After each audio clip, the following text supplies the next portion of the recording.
Bendiciones a todos, muy buenas tardes, jóvenes, remanentes.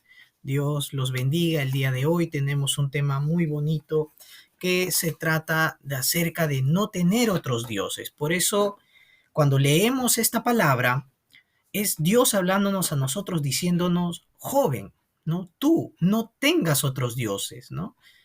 ¿No? Y es algo que Dios nos manda, no es una sugerencia, sino que es una orden y es algo de vital importancia.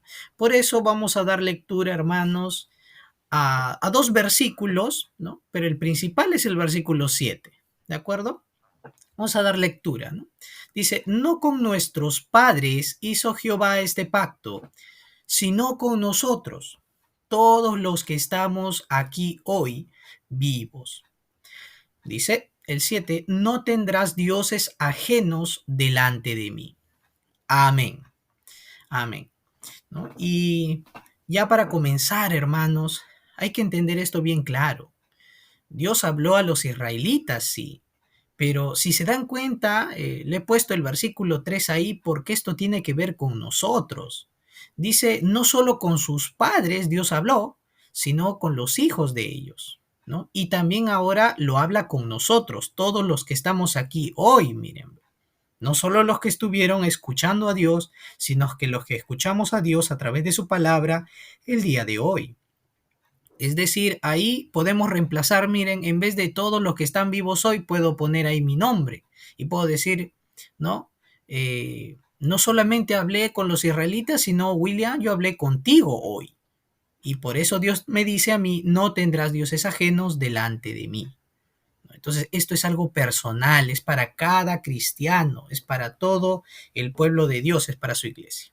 Muy bien, hermanos, vamos a comenzar con una introducción para entender este pasaje, ¿no? Estos 7 versículos que se ha dado lectura y hablan acerca del primer mandamiento, ¿no? Muchos de nosotros quizás no nos sabemos cuál es el primer mandamiento. Entonces, a través de esta enseñanza vamos a poder aprender del Señor, ¿no? Y hay que recordar algo primero, ¿no? Que Dios quería que su pueblo lo conociera a Él. Si tú conoces a Dios correctamente, vas a saber, ya no vas a adorar otros dioses, ya no vas a adorar otras cosas, sino que vas a adorarlo solo a Él. Y es por eso que Dios hizo grandes obras para mostrarse a su pueblo y también le dio su ley, le dio su palabra para que conociesen quién es el Dios que los sacó de la esclavitud, quién es el Dios que los llamó para que sea su pueblo, ¿no? Y es por eso que nosotros vemos aquí que Dios habló en Horeb, en el monte Horeb, les habló claro. Yo soy su Dios, yo los he rescatado, yo les he dado mi palabra, ¿no? Y ellos escuchaban bien. Entonces ahora nosotros, Dios también nos habla claro, ¿no? Dios nos habla a través de su palabra todos los días, hermanos. A través del culto principal también nos habla claramente. ¿Por qué? Porque Él quiere que lo conozcamos y que conociéndole guardemos este primer mandamiento, que es no tener dioses ajenos. Este es el primer mandamiento, hermanos. Es muy importante. ¿Por qué? Porque hay algo que se llama idolatría y que por nuestra naturaleza de pecado le quitamos el lugar que le corresponde a Dios en nuestro corazón y comenzamos, hermanos, a vivir como queremos. Comenzamos a vivir según nuestros deseos de pecaminosos, ¿no? De los deseos de la carne, ¿no? Es por eso que tenemos muchos tipos de ídolos. Está el yo, está, quizá idolatramos en la familia, al dinero, el poder, algo en la cultura, quizás hasta mi propia comodidad se vuelve un ídolo, el poder, muchas cosas, el placer, muchas cosas, ¿no? Entonces, no solo la idolatría se queda en una estatua, hermano, hasta nuestros pensamientos se vuelven un ídolo si lo dejamos ahí. ¿Qué pasa si yo no soluciono este problema? Si yo ya no estoy guardando el primer mandamiento, estoy dejando que la idolatría tenga lugar en mi vida. ¿Y eso qué pasa? Que me hace sufrir a mí y me hace vivir como si yo estuviera en el acta. Y recordemos que las personas en el acta son las personas que tienen problemas espirituales porque están separados de Dios. Y si siendo hijo de Dios yo estoy fallando en el primer mandamiento, quiere decir que yo estoy dejando que los problemas espirituales tomen mi vida. Es por eso que siendo hijo de Dios sufro mucho. Siendo hijo de Dios no tengo paz, vivo en miedo, vivo sufriendo. ¿Por qué si Dios está conmigo? Es por esto.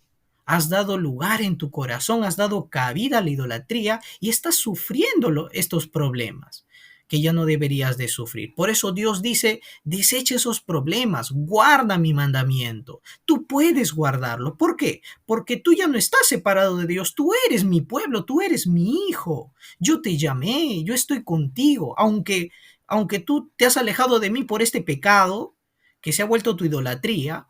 Entonces yo quiero que nuevamente restaures este mandamiento en tu vida. Es por eso, hermanos, que es vital. Por eso va primero. Si ustedes se dan cuenta, los mandamientos pues tienen un orden, ¿no? Del 1 al 10, ¿no? Y el primero, pues podemos decir que, ¿no? Podríamos decir lo que es el principal, ¿no? No que los demás no cuenten, ¿no? Claro que sí, todos los mandamientos son importantes, pero como este va primero es porque es muy importante. Y nos dice así, porque cumplir el primer mandamiento nos hace que nosotros tengamos razón y entendimiento por qué debo de seguir cumpliendo los demás mandamientos en mi vida. ¿Por qué yo guardaría el día de culto para adorar a Dios, ¿no? Ese día de reposo, ¿no? Para adorar, dar culto a Dios, porque yo amo a Dios y no tengo otros dioses ese día. Muy bien, ¿por qué no tomo su nombre en vano? Porque yo amo a Dios y no tengo otros dioses y lo adoro con todo mi corazón. Entonces se dan cuenta de que todo eso nos lleva al primer mandamiento. Todos los demás mandamientos tienen su razón, tienen el motivo en el primero, como incluso los demás, los que son para practicarlos con las demás personas, ¿no? Si nosotros estamos ahí, estamos orando y dejamos de cumplir el primer mandamiento y yo me pongo a hacer buenas obras, no miento, no robo, pero no comienzo a tener otros dioses, ¿qué pasa? Fallo en el primero y hago los demás. Se va a volver una vida religiosa, una fe falsa, porque todos los demás mandamientos están para que yo viva mi vida adorando a Dios y glorificándole, honrándole con mi vida. Yo cuando amo a mi prójimo es porque amo a Dios. Uno no puede amar a los demás si no ama a Dios. Entonces es así, si no estuviéramos viviendo una vida aparente nada más, una vida falsa, y no es así. Nuestra vida para con Dios y para con todos nuestros hermanos en la iglesia y para con todo el prójimo está ligada al primer mandamiento, hermanos. Es muy importante esto. Ahora entendiendo por qué es importante, ¿no? Cuidar este primer mandamiento en nuestras vidas, no tener otros dioses ajenos, aparte de Jehová nuestro Dios, vamos a darnos esta pregunta. ¿Qué debemos hacer para no tener otros dioses y poder ser sanados, ¿no? Vamos a ver el primer punto y entender que solo Dios merece nuestra adoración. Solo Dios. Dios nos está diciendo a todos nosotros, yo, exclusivamente yo, merezco tu adoración y nadie más, no hay otro. Y es por eso, la idolatría hace que no vivamos así. Y hay que recordarlo, Dios quiere toda la adoración solo para Él porque Él se la merece, porque es así. Dios nos hizo a su imagen y hizo toda la creación y hizo al hombre a su imagen también. ¿Para qué? Para que solo sea la gloria para Él. Nosotros fuimos creados para glorificar su nombre, para adorarle. La idolatría cambia estas cosas y eso comienza a corromper, a hacernos sufrir espiritualmente. Y nosotros sabemos que por qué pasa esto, por qué comenzamos a tener dioses ajenos, es por nuestra naturaleza pecaminosa, es por el pecado original, ¿no? Y con esto vamos a andar, hermanos, a pesar de que el pecado original ya ha sido resuelto, queda aún la naturaleza de la carne, del pecado con la que vamos a batallar, con la que vamos a estar orando para que no nos domine. Y es por eso que Dios desea que, que solamente la adoración te acostumbres en tu vida a que adores solamente a Él. De lo contrario va a pasar lo que pasa en esta foto, hermanos. ¿Se acuerdan? ¿Ustedes se acuerdan o más o menos qué es esa estatua? Muchos van a decir, ah, es el Cristo, es Jesús. Sí, pero esa estatua está en Brasil, ¿no? Esa tiene su nombre. Miren, y está en una plaza, está en lo alto del monte, está ahí con los brazos extendidos. Ese es el Cristo Redentor, ¿no? No sé si se acuerdan. Entonces, ¿qué pasa si yo comienzo a tener otros dioses? Yo voy a malentender a Dios. Yo no voy a adorar correctamente a Dios y lo que voy a hacer es agarrar a Dios y volverlo un ídolo más en mi vida. Voy a decir, sí, yo amo a Dios, tengo fe en Dios, pero tú también tienes devoción por otras cosas. Y eso es lo que hace el pecado, eso es lo que hace la idolatría, hermanos. Si yo vivo así, voy a tener a Dios, a Cristo, como un invitado más y lo voy a reducir al nivel de un ídolo. Yo soy feliz con Cristo, sí, pero yo también soy feliz cuando me pongo a jugar mis juegos en la computadora, cuando me pongo a salir con mis amigos y lo pongo al mismo nivel de las cosas materiales de este mundo. ¿Se dan cuenta, hermanos? Entonces, muchos hacen esto, ¿no? Dicen, uy, el Cristo Redentor ahí para que nos bendiga. No se dan cuenta que esa es la forma incorrecta de adorar a Dios por estar bajo pecado. Entonces hay que entenderlo bien. Es por eso que Dios desea que lo adoremos solo a Él, pero conforme a su palabra, es decir, a la manera de Dios, no a nuestra manera, porque si no vamos a hacerlo mal. ¿Por qué muchos fracasamos en adorar a Dios? No disfrutamos del culto, nuestra vida espiritual no crece. ¿Por qué? Porque estamos fracasando en el culto. Entonces Dios lo que desea es que lo adoremos correctamente, conforme a su palabra, despojarnos de esos dioses ajenos para que tengamos victoria en el culto. Si le damos el lugar a Dios, vamos a tener victoria, hermanos. Eso es lo que Dios nos habla. Solo Él merece nuestra adoración y nadie más, ¿no?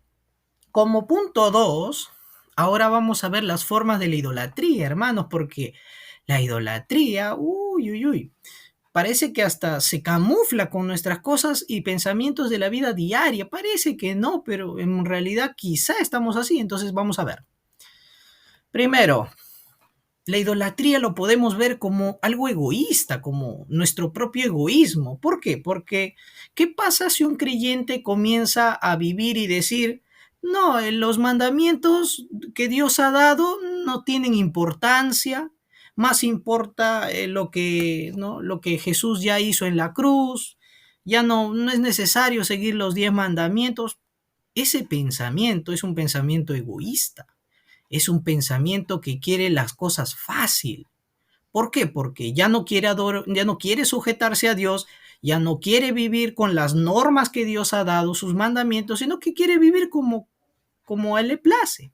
Y nosotros como jóvenes no debemos hacer eso, sino que debemos de identificar. Hay veces nuestro egoísmo hace que no lo tomemos en poco la palabra y querramos vivir a nuestra manera y comenzamos a vivir una vida religiosa. Nos damos cuenta que cómo es que del egoísmo sale así, ¿no? El egoísmo dice yo, lo que yo diga es lo que importa. No lo que dice Dios. Y Israel, los israelitas hermanos, es una pena que ellos comenzaron después a vivir así. La idolatría en su vida se formó algo natural porque ellos decían, yo peco a Dios, entonces como yo estoy más viviendo centrado en mi casa, en mi trabajo, en mi dinero, entonces si he pecado, ya voy y le doy ofrenda a Dios y ya. Ellos piensan que Dios es como si fuera un banco, que si tienes una deuda vas, pagas y ya, pero no es así. Dios es un Dios vivo, es un Dios con un corazón, nos ama, es una persona que se da cuenta de tu vida. Entonces hay que tener mucho cuidado, hermanos, no hay que ser como los israelitas, no hay que cometer los mismos errores, digo. Es por eso que el Señor Jesucristo en el Nuevo Testamento enseña, él dice, el que me ama va a guardar mi palabra. Y la gente decía, Señor, tú dices que te vas a revelar, tú dices que nos vas a mostrar la voluntad de Dios. ¿En qué? En la palabra que yo les he dado. Eso va a evitar que la idolatría entre a tu vida. Eso va a permitir que tú sigas al Señor, no a tu manera, sino la manera correcta. Seguimos, hermanos, la idolatría es algo que parece común. O sea, no digo que el sentido común esté mal. Lo que digo es que la idolatría se puede camuflar así, puede vestirse así, de algo común, de algo natural. Entonces, vamos a entenderlo. ¿Cuántos muchas veces, ¿no? Incluso hemos escuchado esto de los padres, ¿no? Hijo, no, más importante es que tú vivas tu vida, ¿no? Teniendo estudios, trabajo, ¿no? Familia, más que ir a la iglesia. Si ustedes han escuchado algo así, eso parece sentido común. Dice, no, sí, pues no, porque la iglesia no te da muchas opciones, mucho dinero, no, no. Entonces tienes que necesitar algo con qué vivir. El punto no es ese. El punto es, ¿cuál es el sentido de mi vida? Entonces, todo lo demás, mis actividades, no tienen que ser más, por eso está el más, no tienen que ser más importantes que el culto. Pero la gente lo ve así, no, el culto no es importante. Y parece lo común. Por eso, y comenzamos, y la idolatría nos hace vivir según las apariencias, según lo que vemos, según lo que escuchamos, y hay veces nos confundimos. Miren cómo vivían los demás países. Por ejemplo, Egipto tenía bastantes dioses, y ellos se guiaban según sus apariencias. Decían, uy, llueve, ay, hay un dios de la lluvia, ¿no? Uy, para mi cultivo está bien. Hay un dios del río, del Nilo, ay, ese debe ser otro dios que nos está dando agua. Hay un dios de la tierra, ay, hay otro dios. Y cada apariencia, cada cosa, cada situación, le ponían un dios. Uno puede decir, no tiene nada que ver conmigo. Sí, hermanos. Sí, porque cada aspecto de nuestra vida, si en algo estamos levantándolo, poniéndolo por más importancia por encima de Dios, esa apariencia se está volviendo un ídolo. Es por eso que no nos guiemos con nuestras apariencias. Tenemos la palabra de Dios, tenemos la guía del Espíritu Santo. Hay situaciones que hay veces nos hacen decidir de forma carnal, de forma emocional. Para que no nos gane eso, Dios dice que nosotros tenemos que ser guiados por el Espíritu de Dios. El Señor nos va a dar el sentido correcto, no solo común de las cosas, entender las cosas, sino hacerlas de manera correcta, conforme a lo que Dios quiere, ¿no? Muy bien. Y seguimos, porque parece que la idolatría también seduce, ¿no? Toma de lo carnal, se viste de sensualidad para atraer, y sobre todo los jóvenes, sobre todo los que son jóvenes, jóvenes adultos, ¿no? Esto es así. Y veamos que en la antigüedad la gente caía en eso. Trataba de adorar a sus ídolos siguiendo los placeres y el gozo carnal, es decir, los deleites del mundo, lo que tu cuerpo quiere, lo que a ti te gusta, eso es, sigue eso, adora eso. La gente antes pensaba que, ¿no? Cometiendo, ¿no? Viviendo en placeres de la carne, ¿no? Teniendo relaciones con las mujeres, así adoraban a los ídolos y así recibían prosperidad y bendición de sus ídolos. Pero nosotros sabemos que eso no es así. Sabemos que ese es el engaño de Satanás. Sabemos que eso es idolatría. Y es por eso de que Pablo habló en su palabra a Timoteo, ¿no? Al joven pastor Timoteo, y le dice, Timoteo, yo sé que tú eres joven y yo sé que el pecado, ¿no? El pecado está ahí. Sin embargo, tú huye de la idolatría, huye de los deseos de la carne, Timoteo, porque esta es una forma en la que la idolatría ataca. Tu cuerpo, 1 Corintios 6, 19, 20, tu cuerpo es para el Señor. La gente hay veces piensa que peco con mi cuerpo, pero como no afecta al espíritu no pasa nada. Eso es mentira. Todo está conectado. Lo que yo haga con mis manos, con mi cuerpo, afecta mi estado espiritual también, ¿no? Entonces, entendámoslo muy bien. Dios quiere la santidad tanto integral, la santidad de tu cuerpo, de tu espíritu, ¿no? De todo tu ser, hermano. Por eso evitemos de todas estas formas en la cual la idolatría puede llegar a influenciarnos, ¿no? Y como un ejemplo, ¿no? De lo que ya hemos hablado, vamos a ver acerca de Salomón. Salomón eh, oró a Dios, era un buen rey al comienzo, pero llegó a desobedecer el primer mandamiento. Y hay tres cositas en las cuales él comenzó a hacer su propio ídolo. Hay tres ídolos y esta es la pregunta que se va a dar al final. Entonces yo deseo que podamos aprender, prestar atención al video de este momento. Me dicen si no se escucha, me avisan. ¿De acuerdo, hermanos? Salomón, rey de todo Israel.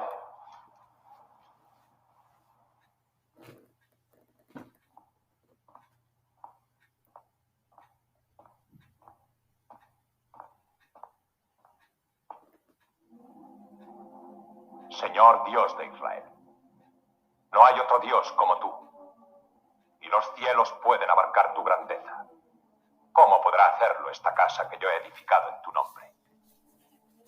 Mas oye a tu siervo que en súplica acude, y que tu palabra confirme lo que tú hablaste a mi padre David. Y cuando los israelitas vengan a postrarse ante ti en este sitio, escucha sus oraciones con misericordiosos oídos, porque ellos son tu pueblo, y esta es tu morada, que toda la tierra pueda saber que su Señor es Dios. No hay otro sino Él.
Su Majestad, el rey Salomón.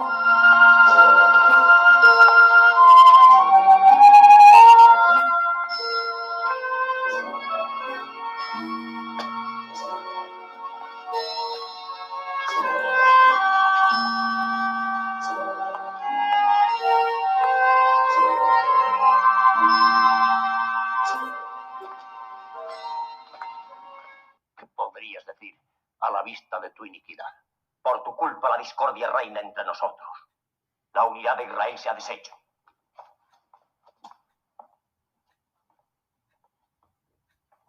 Incluso esto, el símbolo de la unión, se quiebra en pedazos.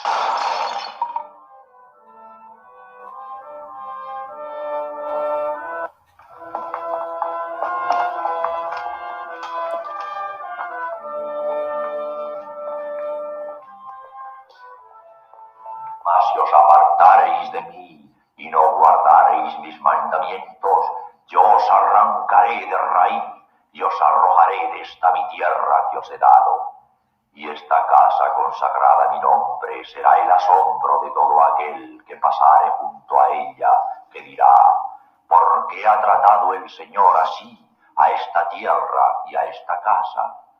Y le será respondido: por cuanto olvidaron a Jehová su Dios, que había sacado a sus padres de la tierra de Egipto, y adoraron a dioses ajenos, y se prosternaron y los sirvieron, por eso ha traído Jehová sobre ellos todo este mal. Muy bien, hermanos. Muy bien, hermanos. Esperemos que hayan escuchado bien. Después al final se va a dar preguntas acerca del video. Muy bien. Y como punto número 3, vamos a ver que si hemos caído o si estamos ahí quizá atrapados en una forma de idolatría, rápidamente tenemos que venir en arrepentimiento a nuestro Señor Jesucristo, porque Él es el único, hermanos, que nos puede sanar, que puede quebrar toda esta idolatría. Y hay que reconocer algo, ¿no? Muchas veces uno quizá no lo nota, pero Dios nos habla, y Dios habló antes y habla ahora. Tanto en el Antiguo Testamento, Dios habló a su pueblo en el monte Horeb. Les dijo, mire, si leemos el versículo 4, ¿no? Dice así, ¿no? Deuteronomio 5:4 dice, cara a cara habló Jehová con vosotros en el monte de en medio del fuego. Es decir, Dios habló directamente. Claro, Dios habla a través de sus profetas en el Antiguo Testamento, pero aquí Dios, cuando vino en Horeb, Dios habló de frente a su pueblo. Les dijo sus mandamientos, le dijo, no tendrás dioses ajenos. Y en el Nuevo Testamento Dios también nos habla de manera directa también. ¿A través de quién? A través de Cristo. Y cuando Cristo se manifiesta, se aparece a sus discípulos, él está predicándoles, les da una enseñanza, ¿no? Él va a un monte, llama a tres de sus discípulos, ¿no? ¿No? A Pedro, ¿no? A Santiago, Juan, y están ahí y ven que la persona de Jesús comienza a resplandecer. Es en ese momento donde aparecen dos figuras, aparece Moisés, ahí está con la tablita, Moisés, y Elías, ¿no? Entonces, y Pedro comienza a hablar, ¿no? Señor, es bueno que estemos acá, Señor, gracias por permitirnos, y comienza a salir de la idolatría que tiene Pedro, diciéndole, Señor, ¿no? Es que ¿será que podemos hacerte pues tres enramadas para ti? Porque tú eres como Elías, tú eres como también como Moisés, estás igual ahí. Y comenzaban a caer en eso, miren, reduce a Dios, que es Jesús, que es Jesucristo, lo vuelve también como si fuera una persona. Él es Dios, Él es verdaderamente hombre, pero Él no es como nosotros, solo Él merece la adoración. Es por eso de que Dios en ese momento habla y les dice, solo escuchen a mi hijo amado, ¿no? Y cuando desaparecen Moisés, desaparece Elías y solo queda Jesús. Y cuando ellos lo vieron solo a Jesús. Entonces, Dios les estaba enseñando eso.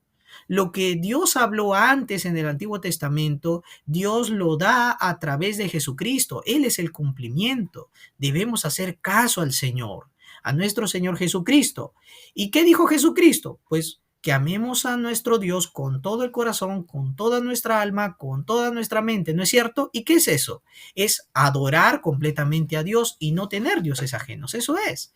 Es por eso, hermanos, que solo en Jesús, que es el Cristo, podemos guardar este mandamiento. Solo en Él.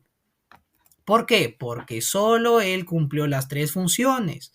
Solo Él fue a la cruz del Calvario a abrirnos un camino para estar con el Señor. Solo Él nos acerca a Dios. Solo Él perdona nuestros pecados, quita toda idolatría, ¿no? De nuestras vidas. Quita la idolatría que está reinando y se entrona nuevamente Él como verdadero rey en tu corazón. Si ayer he dejado que se entrone la idolatría, ya no demos más cabida a eso. El Señor desea reinar todos los días en tu vida, que tengas victoria en esa batalla espiritual. Para eso Él te llama. Él desea que tú estés con Él, que tú estés en su palabra. Y para eso, hermanos, debemos de preguntarnos siempre, si queremos saber si estamos quizá cayendo en idolatría, hay que preguntarnos, ¿no? Hay que hacernos estas preguntas. Primero, ¿a quién estoy dándole, ¿no? La mayor gloria, la mayor alabanza, la mayor adoración? Quizá haya alguna cosa o alguna persona a quien tú le estés dando, ¿no? Esa adoración que solo a Dios se merece. ¿A quién le estás dando? Hay que ser sinceros delante de Dios. Por ejemplo, podemos creer en Dios, sin embargo, nuestra confianza en quién está. Quizá confiamos más en el padre, en el madre, en el hermano, porque son cercanos a nosotros. Sin embargo, Cristo tiene que estar por encima de todos ellos. Mi confianza, mi seguridad, mi refugio. ¿En quién? En el problema. ¿De quién me aferro? ¿A mis bienes? ¿No? A mis fuerzas, a mi intelecto, a mi manera de resolver las cosas o a Cristo. Entonces, hay que preguntarnos bien eso. Mi felicidad, mi mayor gozo, ¿dónde está puesto? ¿Eres más feliz cuando estás haciendo tus actividades, tus cosas materiales, que cuando estás dando culto a Dios? ¿Eres más feliz así? ¿Eres más feliz escuchando tu música, ¿no? O otras cosas del mundo, que escuchando quizá, ¿no? Una prédica, que escuchando quizá una alabanza. Entonces, Hay que ser sinceros, hermanos, delante de Dios. Si eso está pasando, entonces nuestra felicidad está puesta en otras cosas y tenemos que arreglar eso, tenemos que volver a Cristo. También nuestra gratitud, tenemos que ser agradecidos con Dios siempre, pero muchas veces parece que estuviésemos agradecidos solo por lo bueno que nos pasa y no debe ser así. El Señor nos dice que tu gratitud siempre debe estar en el Señor. Y hay veces paramos agradeciendo más a las personas que a Él, ¿no? No digo que no se haga, no digo que no agradezcamos a los demás, solo digo que siempre, en cada circunstancia, hay algo que el Señor nos está enseñando. El Señor nos desea que dependamos de Él y desea que vivamos agradeciéndole en todo. ¿Por qué? Porque Él está en control de nuestra vida. Él desea formarnos como discípulos que van a salvar a las almas con el Evangelio. Muy bien, hermanos. Conclusión. ¿Qué debemos de concluir? Primero, que Dios demanda de nosotros esto, la exclusividad de nuestra adoración. No hay otro Dios, es por eso que solo debemos adorarlo a Él. Si hay algo, ese algo tiene que ser desplazado. Tenemos que desecharlo en Cristo Jesús. Y hay que entender, el primer mandamiento es una base principal. ¿Por qué? Porque comenzando con este primer mandamiento, nuestra relación con Dios se fortalece, comienza a ser segura y los demás mandamientos ya no se hacen difíciles de cumplir, sino que se hacen fáciles. Comenzamos a descansar en el Señor porque lo adoramos a Él, no por obligación, sino porque lo amamos. Y todo lo demás viene, lo hacemos, nace de nuestro corazón porque Dios lo pone, ¿no? Y por último, si estamos fallando en este mandamiento, hermanos, que podamos volver a Cristo, que podamos reaccionar, que no demos lugar a que pase más el tiempo, que estemos en esa condición triste, y que nos podamos arrepentir delante de Él cuando vengamos a Cristo y que lo aceptemos a Él como el todo de nuestras vidas, no como solo algo más de lo que está en nuestro corazón, sino como el todo. Vamos a orar, hermanos. Amado Señor, te damos gracias por todas tus bendiciones. Gracias, Padre Celestial, por enviarnos a Cristo, por recordarnos también este mandamiento, Señor. Tú lo has hablado en el Antiguo Testamento, lo has potenciado, lo has reiterado con Cristo también en el Nuevo Testamento y nos enseñas que es de vital importancia nuestra vida, ¿no? Nuestra vida de fe, nuestra comunión con Dios depende de este mandamiento, Señor. ¿Qué sentido tendría, Dios eterno, vivir una vida que trata de honrar a los demás sin honrar a Dios? Eso, Señor, eso estaría mal. Por eso, Dios eterno, te pedimos que sanes nuestros corazones cuando vayamos a Cristo de manera correcta. Si identificamos, examinamos cada día nuestro corazón a la luz de la palabra, veremos quizá que hay algunas cosas que se visten, Señor, que la idolatría se disfraza de estas cosas, Señor, que aparentemente son pensamientos normales, pero quizá no lo son. Por eso, Señor, sana nuestro corazón, Señor, restáuranos, que podamos ser discípulos, Señor, una iglesia sana, Señor, que hace tu voluntad. Oramos, Dios eterno, porque toda la gloria, la honra, la alabanza es solamente para ti. En el nombre de Jesucristo oramos. Amén.